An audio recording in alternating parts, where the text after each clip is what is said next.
On va commencer la seconde table ronde de la journée, puisqu'on a parlé de formation dans l'usine et à l'école, comme on le dit. En réalité, aujourd'hui, les problématiques qui se posent sont différentes.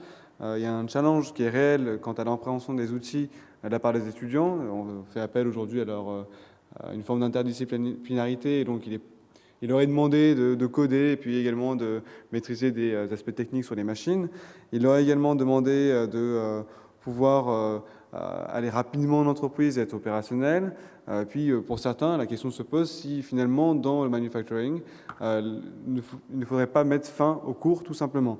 Donc j'appellerai Jean-Yves Dantan de Arts et Métiers Paris Tech, Philippe Roucou de Paris 8 et Bélassène Mazari du CESI. Alors, Philippe Roucou, je vais vous demander de vous présenter un petit peu. Vous avez une présentation à nous montrer, vous avez des choses à nous montrer qui sont assez visuelles d'ailleurs. Vous avez vous-même monté un laboratoire virtuel pour vos étudiants, donc un laboratoire qui est utilisé, il me semble, par les étudiants de Paris 8 et aussi de l'UT de Montreuil. Est-ce que vous pouvez nous en dire plus un peu sur cette initiative ? Donc effectivement, il est prévu une présentation de ce laboratoire. Pour en dire un peu plus, je pense que le mieux, c'est effectivement dans un premier temps de passer les différents slides, ce qui permettra d'illustrer cette expérience qui existe depuis plus d'une quinzaine d'années. Et ensuite, ça permettra éventuellement de répondre à des questions un peu plus structurées. Voilà. Pour rebondir d'ailleurs sur les présentations précédentes, concernant Renault tout à l'heure, donc j'ai eu l'occasion de participer à la cellule CERTA de Renault. En 1990, on parlait déjà d'usine du futur. À l'époque, on ne parlait pas de Smart Industry, mais d'usine du futur. C'est un projet européen qui s'appelle le projet européen Esprit. Donc une cellule flexible qui s'appelle le CERTA, qui a été fait en commun avec l'Éducation nationale et aérospatiale, à l'époque ça s'appelait aérospatiale missile, à Châtillon. Et pour rebondir avec la dernière présentation de l'école centrale, nous avons eu le plaisir d'accueillir des étudiants sur la plateforme que je vais vous présenter, notamment pour des formations autour des SAP.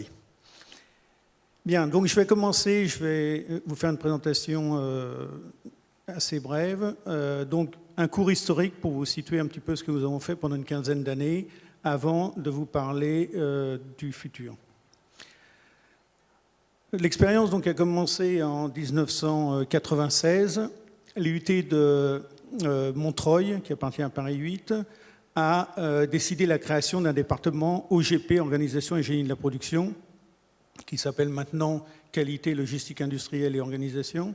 Et donc, nous avons eu la chance d'avoir des locaux, puisque pour démarrer une usine virtuelle, il faut bien des locaux, puisque notre objectif était effectivement de faire une production effective. Donc, nous avons obtenu des locaux d'environ 400 mètres carrés, avec une dizaine de mètres sous plafond et un premier étage avec des baies vitrées, ce qui permettait d'avoir le site un peu idéal pour pouvoir construire une usine du futur, je dirais, pour prendre un terme un peu ancien. Un an après, pour monter cette usine, nous nous sommes rapprochés de l'école d'ingénieurs EPF avec un projet commun qui était à la fois de former des techniciens et des ingénieurs à partir d'une idée qui était celle d'avoir un simulateur, comme il y a des simulateurs de vol pour former les pilotes, on s'est dit qu'on pouvait faire un simulateur dans le même esprit pour former des techniciens et des ingénieurs dans le domaine industriel. En 2000, nous avons breveté ce simulateur qui était composé donc d'une cellule flexible et de différents logiciels dont SAP. En 2007, nous avions 10 ans d'expérience, environ 250 ingénieurs de formés de l'EPF et à peu près 400 techniciens supérieurs. Et en 2010, nous avons commencé une réflexion dont je vais vous parler en mettant un petit peu plus en sommeil toute la première partie pour passer dans une nouvelle dimension. Quels sont les six principes pédagogiques fondateurs ? Tout d'abord, l'importance, on a beaucoup parlé aujourd'hui, du facteur humain. Clairement, je reviendrai dessus dans le slide suivant, c'est évidemment pour nous un facteur majeur. Ensuite, l'atteinte d'objectifs opérationnels. Concevoir des stylos, donc c'est une ligne qui produit des stylos, c'est pas de la glace, mais ce sont des stylos en laiton et aluminium, anodisé or. Donc concevoir, fabriquer et vendre des stylos, plus tous les aspects financiers et commerciaux associés. Ensuite, pouvoir faire un enseignement suffisamment transversal pour intégrer tous les cours que ce soit de chacun des enseignements. S'appuyer sur des outils industriels, que ce soit en termes de machines-outils, des tours RL-Meca, commande numérique ou SAP. Une approche multiculturelle, donc avec un mixage entre techniciens, ingénieurs, designers, également à l'international, en biculturel, France-Allemagne, France-Canada. Et enfin, une évaluation qui ne soit pas uniquement par des enseignants, mais par les étudiants eux-mêmes. Donc, apprendre à évaluer lorsqu'on est étudiant. Alors, le principe de base, c'est effectivement la dimension humaine dans cette expérience. Donc, c'est une expérience qui se fait à environ 25 étudiants. Et ces 25 étudiants ont participé à un jeu de rôle. Là, dans cet exemple-là, c'est un jeu de rôle qui dure 8 mois, avec tous les postes d'opérateurs, de bureau d'études, bureau des méthodes, PDG. Et évidemment, un des points centraux, c'est l'utilisation de techniques de montée en puissance des équipes. Je pourrais revenir s'il y a des questions dessus. Je ne vais pas détailler dans l'immédiat. Derrière la dimension humaine, il nous fallait évidemment un outil. L'outil, c'est à la fois la cellule flexible et cette cellule flexible, elle s'appuie sur un système intégré. Donc, au départ, on avait un MES spécifique, SAP, la FAO FICN, la CAO SolidWorks, avec des outils de modélisation des flux administratifs, Adonis, Aris, et Witness pour les flux physiques. Depuis, nous avons travaillé sur un certain nombre de dimensions, notamment le prototypage rapide, une machine tridimensionnelle, et nous avons mis un MES, un nouvel MES standard du marché. Enfin, je vais terminer avec notre vision à 3-5 ans. Donc, notre idée est évidemment de rebondir sur la première étape, bien que dans notre esprit, on passe vraiment à une autre dimension, avec la recherche de partenaires à la fois industriels et académiques, autour de 4 axes. Le premier axe, évidemment, c'est la dimension ressources humaines, que l'on souhaite continuer à énormément développer. Le second axe, c'est le développement en parallèle avec les stylos de nouveaux produits, du type drone ou autre. Le troisième axe, donc, on souhaite couvrir l'ensemble du cycle de vie du produit, depuis la conception jusqu'à la maintenance, y compris dans un concept d'entreprise étendue. Et enfin, donc, continuer à mettre en place un certain nombre de briques. Sur le plan physique, on va mettre en place un transstocker avec de la RFID, etc. Et sur le plan des briques logicielles, on va mettre en place un PLM. La base sur laquelle nous travaillons actuellement, donc, est un partenariat entre 3 IUT qui correspondent à peu près à 1500 étudiants. Donc l'IUT de Ville d'Avray pour la conception, l'industrialisation et la production. L'IUT de Montreuil pour l'industrialisation, la production, la logistique industrielle et la qualité. Et enfin, l'IUT de Tremblay pour la logistique transport, complémentaire à la logistique industrielle, et la maintenance industrielle. Donc nous couvrons, en termes de formation, Bac plus 2-3, l'intégralité du cycle. Voilà. Donc ça, c'est notre point de départ. Nous sommes en train de construire donc une deuxième génération, après cette première génération de cellules flexibles et d'usines modélisées qui a vécu une quinzaine d'années. Merci beaucoup. Alors, du coup, le principal challenge aujourd'hui, c'est de trouver un équilibre entre les différentes spécialités que doivent avoir les étudiants. Jean-Yves, vous avez une vision particulière. Vous pensez qu'aujourd'hui, il faut les former toujours sur des verticales très spécifiques, ou il faut diversifier les formations pour avoir une approche plus interdisciplinaire? Alors, là, on a un challenge avec l'usine du futur, c'est qu'on va intégrer plein de technologies nouvelles où l'étudiant, on ne sera pas capable, nous, école d'ingénieurs, de les former sur toutes ces technologies nouvelles. Il faut qu'ils soient capables d'apprendre par eux-mêmes, ça c'est une première capacité, mais on va avoir un ensemble de compétences qu'on va être capable d'enseigner, mais on va devoir leur développer une capacité à transposer leurs compétences sur de nouveaux problèmes, de nouvelles technologies. Donc on va devoir leur donner des formations plus multidisciplinaires ou interdisciplinaires, mais on va aller vers du transdisciplinaire. Hein. Et pour ça, on peut développer des apprentissages par projet, où on va leur apprendre à structurer des démarches, etc. Mais on peut aller aussi sur les apprentissages par problème, leur dire, voilà, c'est votre nouveau problème. Et à partir de ce nouveau problème, quelles sont les compétences que vous avez pour les transposer à ce nouveau problème, pour être capable de les traiter. Et on distingue bien là, on essaye de bien distinguer dans nos futures formations les phases d'apprentissage par projet, où on a l'habitude de mettre ça en œuvre, que ce soit à l'IUT, dans les écoles d'ingénieurs, et l'apprentissage par problème, où là on va essayer de leur trouver des problèmes nouveaux pour essayer de développer leur capacité à transposer ces compétences. Et dans les faits, comment la formation répond à leur capacité à résolver ces problèmes nouveaux? En les confrontant à des problèmes concrets, je vais en prendre un. Là, on parle de poussées RFID, de contrôle, de robots et tout. Là, on leur a demandé sur du contrôle de produits forgés. Alors, bien sûr, l'étudiant a défini plein de solutions.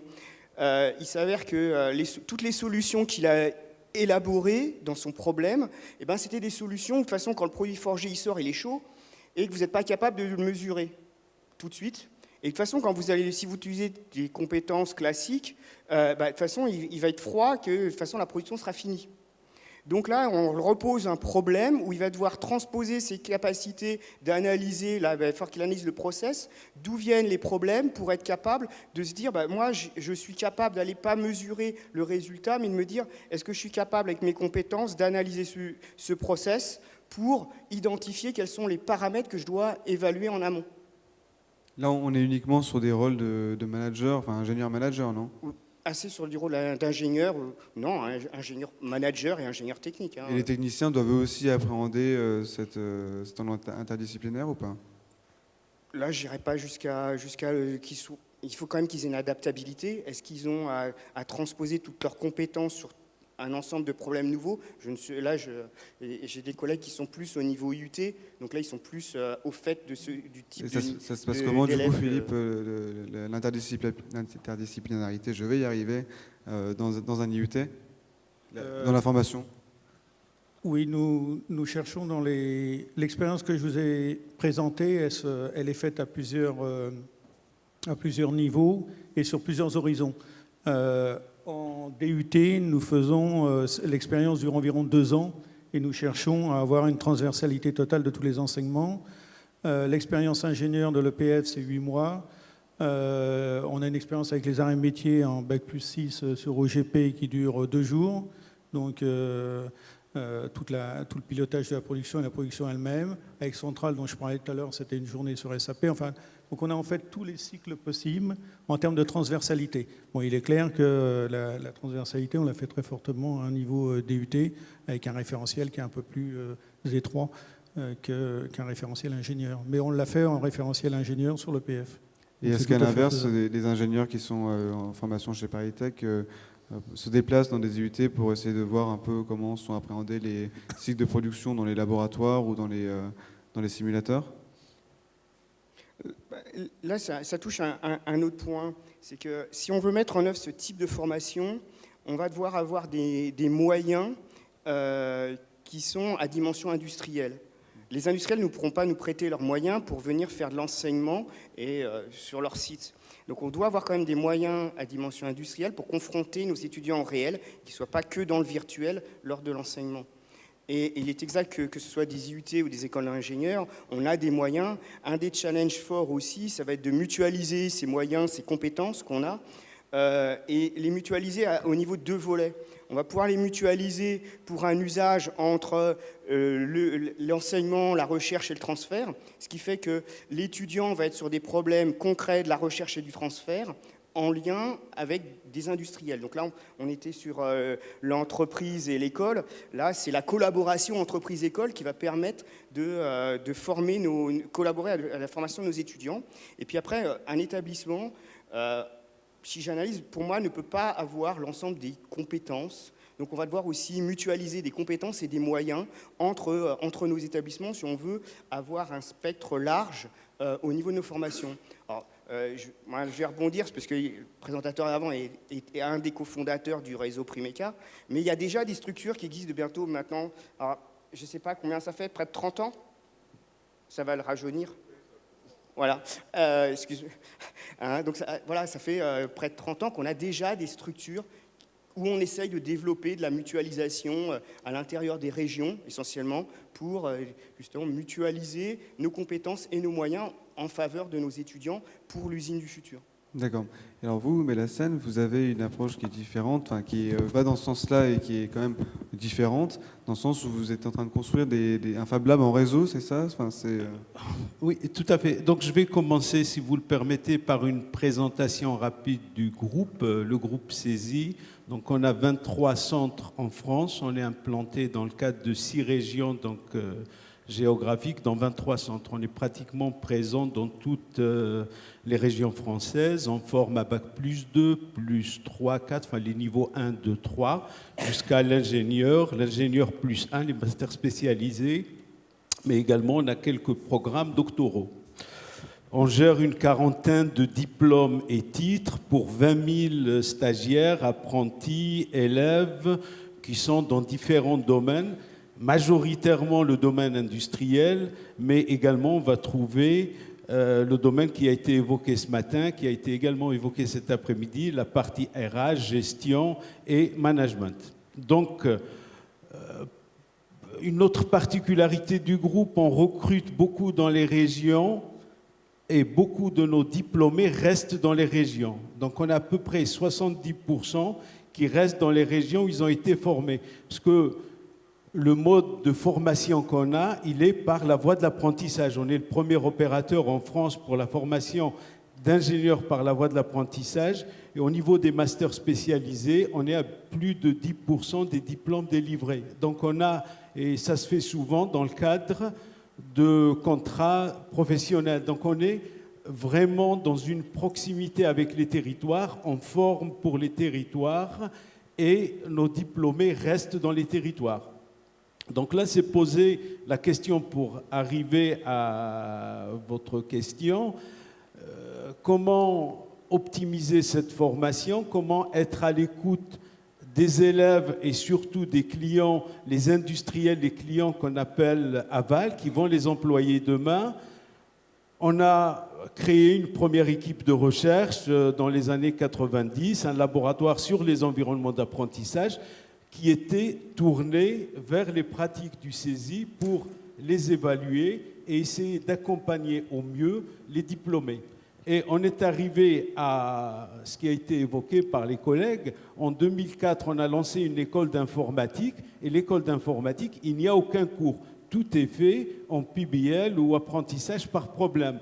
On a fait un partenariat avec l'UQAM Montréal et on a lancé cette formation qui dure, qui se développe, qui marche très bien. Parce que l'informatique, on ne peut pas former de la même manière génie industriel ou informatique, parce que les connaissances, il y a les diplômes, les savoirs sont périmés de manière assez rapide et on trouve plus intéressant d'apprendre à apprendre aux élèves que par des cours transmissibles. Bien entendu, cela est vrai pour la partie informatique. Donc on part toujours d'une énigme, une question, un besoin et on construit les savoirs, ceux qui sont familiers, donc on construit les processus, après tout ce qui vient amener les savoirs et pousser l'élève à développer ses savoirs.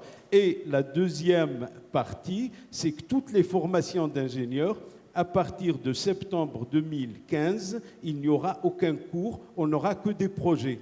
Donc c'est une pédagogie par projet intégrale. On a dans l'année, les élèves sont apprentis dans l'industrie, ils reviennent à l'école, on construit les séquences pédagogiques par 3-4 semaines et chaque groupe aura un projet qu'il va mener, donc la concrétisation d'une idée en objet technique, et les acquisitions des savoirs est construite autour de ce projet. Bien entendu, il y a des séquences d'apprentissage modulaire dans lesquelles ils vont accéder aux savoirs dont ils ont besoin. Mais du coup, vous avez dû restructurer votre offre quant aux enseignants qui sont présents. C'est plus du tout les mêmes personnes qu'avant, non? Il y a parce que là, c'est un petit peu le CESI est un groupe un peu complexe, parce que c'est un groupe qui est de taille assez importante par sa répartition géographique. Et là, donc c'était une contrainte de la CTI, mais transformée en opportunité, c'est le développement de la recherche. Et on a un programme de recrutement d'une centaine d'enseignants-chercheurs sur les 2 années qui viennent. Donc on est en fort recrutement de compétences pour accompagner le développement de ces projets et le travail avec les élèves. Et vous avez tout à fait raison. On a un corps professoral, mais vous savez, j'écoutais la dernière fois Michel Serres dire qu'il y a encore quelques dizaines d'années, un professeur enseignait 80% de ce qu'il a appris. Actuellement, dans certains domaines, cela ne dépasse guère 5 à 6%. La vidéo, elle est sur Internet, je pense qu'on peut facilement la trouver. On est quand même, les enseignants que nous sommes, on prend la formation tout au long de la vie, la FTLV, mais on en est les premiers utilisateurs. Entre ce qu'on a appris en tant qu'étudiant, le Fortran ou le 6809 ou d'autres que j'ai appris sur le banc de l'école, maintenant ils n'ont plus cours. Ça fait...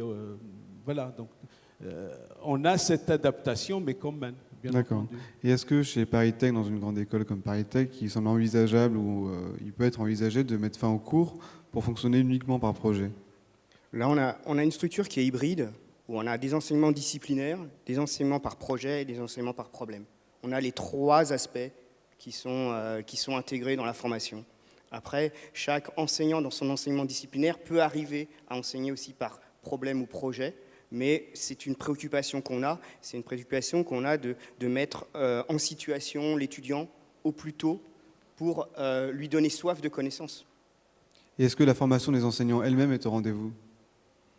On a eu des formations justement pour appréhender ce type de pratique pédagogique. Parce que c'est ce type de pratique pédagogique, nous on n'a reçu que des enseignements disciplinaires assez académiques, et ça nécessite une remise en question de l'enseignement. Et là, on est un peu comme le trapéziste des fois sans filet. C'est-à-dire que quand on arrive sur un problème, on n'a pas tout identifié, tous les scénarios que vont nous proposer les étudiants. Et c'est pas de l'improvisation, parce que quand même, derrière, on a des compétences et on a des connaissances. Mais ça met plus en danger l'enseignant dans son rôle de délivrer des connaissances, parce que là, il devient acteur de la construction des compétences de l'étudiant. Et alors, dans un IUT, par exemple, la question se pose aussi. Enfin, je veux dire, est-ce que, vu qu'on n'est pas sur des formations du même niveau, la formation elle-même des enseignants a évolué ou va-t-elle évoluer dans les prochaines années? Oui, pardon. Pour rebondir simplement sur le rôle des enseignants et de la formation par problème, etc., dans l'expérience que j'ai présentée, les enseignants ont aussi un rôle de consultant, avec un budget qui correspond à des heures supplémentaires d'ailleurs pour les étudiants. C'est-à-dire que les étudiants, dans la simulation que nous avons vue, font appel à des consultants qui sont en fait des enseignants. Donc ça permet d'inverser pas mal les rôles et c'est tout un jeu de situations qui est assez intéressant. En ce qui concerne la formation des enseignants, nous avons un certain nombre d'enseignants qui ont fait un cursus industriel avant, ce qui est quand même passablement intéressant. Et il y a effectivement une remise en cause et une formation permanente. Un point important, c'est qu'il y a beaucoup d'enseignants-chercheurs et donc qui sont en permanence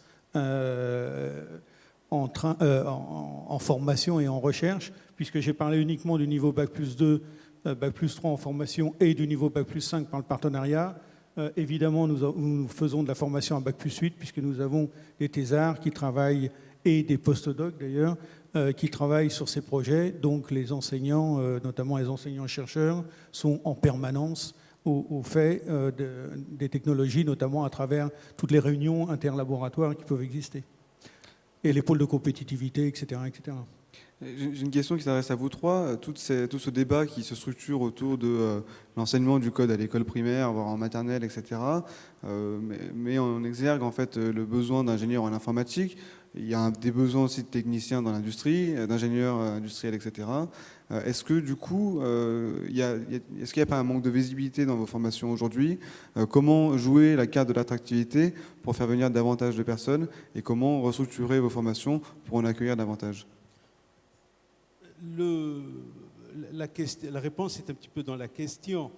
Le fait qu'on n'ait pas beaucoup de visibilité, parce que un petit peu l'avantage d'une petite expérience, on voit bien si on relit ce qu'on disait il y a une quinzaine ou une vingtaine d'années sur les domaines technologiques, je ne suis pas sûr qu'on se retrouverait avec ce qu'on a actuellement. D'où ce qui a été dit, redit, il n'y a rien de neuf là-dedans, apprendre aux élèves à apprendre et les mettre toujours en situation de problème, d'interrogation et d'amener les réponses, d'aller chercher. Et surtout que maintenant, on le voit de plus en plus, les élèves qu'on reçoit dans les amphis, ils ne vont pas vers l'inconnu.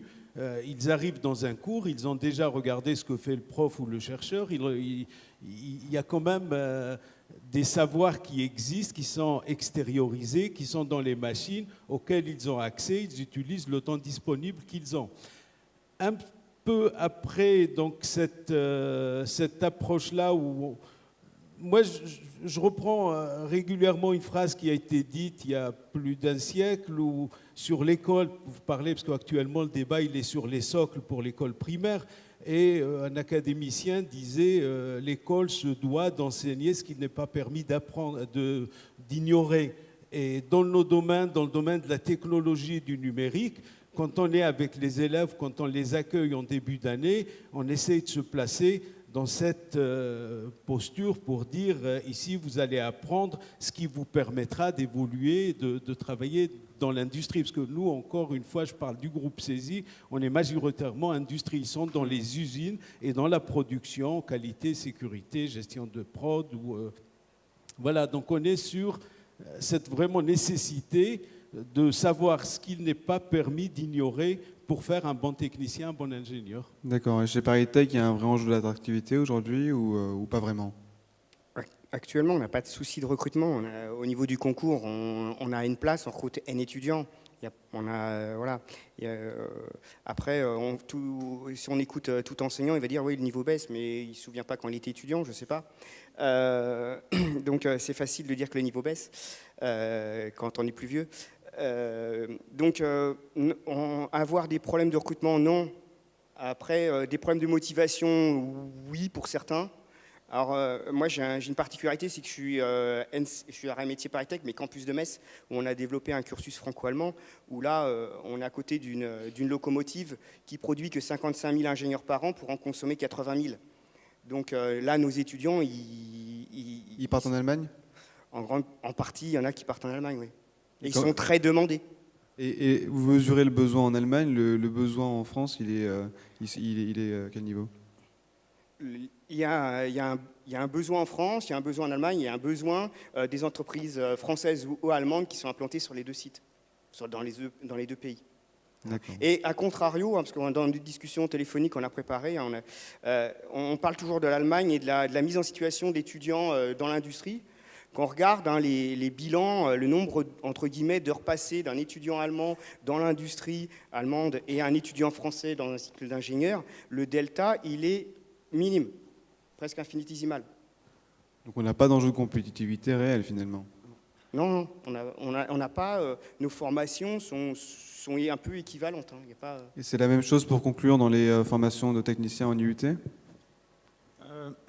Au niveau des techniciens DUT, c'est un petit peu différent, en ce sens que nous avons des étudiants qui sortent du bac, majoritairement, plus un certain nombre d'étudiants qui ont déjà fait des licences dans des domaines où ils ont besoin de repasser sur, je dirais, des formations qui leur paraissent plus professionnalisantes. Donc, pour la population de bacheliers que nous avons, c'est lié aux informations qu'ils ont au lycée. plus des mots. Il y a le mot logistique, bon, etc. quoi. Donc en fait, les étudiants quand même découvrent un certain nombre de choses en arrivant. C'est quand même assez différent. Bon, ceci dit, en DUT, on a moins de places que d'étudiants. Donc, ça permet également d'avoir un certain nombre d'étudiants assez motivés. Vous vous sentez concurrencé par les formations en programmation informatique ou pas, à la sortie du bac? Nous avons un département informatique dans l'IUT. L'informatique est énormément demandée, mais on a un département GEA, gestion économique, GACO, pardon. Gestion des entreprises administratives. Voilà. Et GACO est encore plus demandé, donc de toute manière. Donc effectivement, dans Clio, il y a le mot industriel, on en a beaucoup parlé aujourd'hui, qui fait encore un peu peur aujourd'hui. Donc la question s'était posée puisque le nom a été rebaptisé. Bon. Mais les étudiants qui sortent du lycée n'ont pas une excellente visibilité sur le métier qu'ils veulent faire, etc. Donc ils s'arrêtent assez à des mots. Et dernière question, les étudiants qui sortent de l'IUT, qui ont fini les 2 ans d'IUT, il y en a quel taux qui se retrouvent ensuite en école d'ingénieur pour faire un master? On a pas loin de la moitié d'étudiants qui vont en école d'ingénieur avec 2 types de profils, soit ceux qui sont, pour quelques étudiants, les meilleurs, qui sont plus matheux et qui récupèrent un cursus type UTT, etc., où ils sont éventuellement avec des étudiants qui ont fait Maths Sup, Maths P, et ceux qui sont plus pratiques, puisque nous faisons aussi l'apprentissage en 2e année. Eux, ils font des écoles d'ingénieurs par apprentissage, donc notamment ingénieur 2000 avec les arts et métiers ou différentes, le CESI, CEFIPA notamment, etc. Nous avons donc des parcours permanents et une bonne partie de nos étudiants vont en école d'ingénieur et d'autres font une licence professionnelle, ceux qui ne veulent pas se lancer dans des études plus longues.